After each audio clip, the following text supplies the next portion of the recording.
So let's dive into theory then. So looking at, you arrive, and I want you to put yourself into that fitness realm of things, because I know you do a lot of work with models and stuff like that. So this will still resonate with By people. the way, like the industry of fitness, of shooting events, of shooting weddings, those are things that are technically not posed a lot of times, unless you're shooting like posed fitness stuff. But in the line of work that you're in and the line of work that I'm in, they're not very different. You have to capture that moment as it's happening. And if you miss it, you kind of miss it. You can't go up to your client and be like, hey, can you lift that again? Can you lift that thing that you have worked so hard to lift in this competition again for me, please? Because I missed it.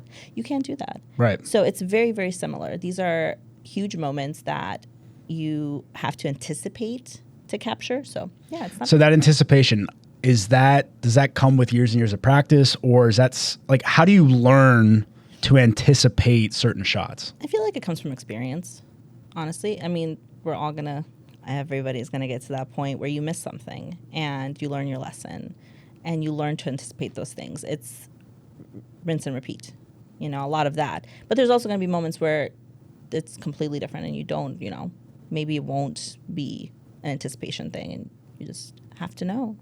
You just feel it. It's all a feeling.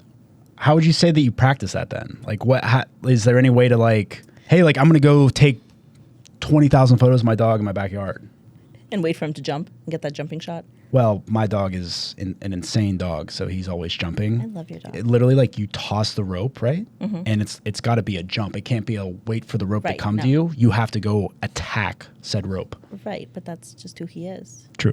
He's a beautiful little... Aren't dogs supposed to be like your owner? So I'm kind of crazy. I'm a little crazy. I wasn't even thinking about that. Yeah. That explains so much. Right. What was the question? Anywho. No, the question was like, do you just like practice it in order to fast track it? Like, do you say yes to everything and like figure it out that way? Like, I don't think that for that, I don't think there's a fast track for it. You have to, it's experience, it's learning to anticipate, it's learning when to anticipate. But I don't think that's just kind of in you. You just have to have that moment.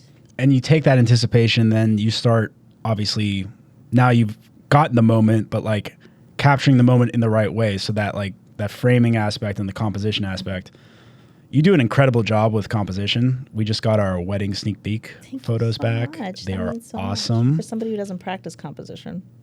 No, but like literally like, so like that's the thing, like, right? Like there are people, there's many different ways to do one thing right. Mm-hmm. You know what I mean? Yeah. Like you could be more of like the school version and like sit down and like actually like go into theory and like be able to articulate everything about like why you did this and have numbers and figures and certain, but there's also people, to your point, that have more of just that general feel. Mm-hmm. and that way.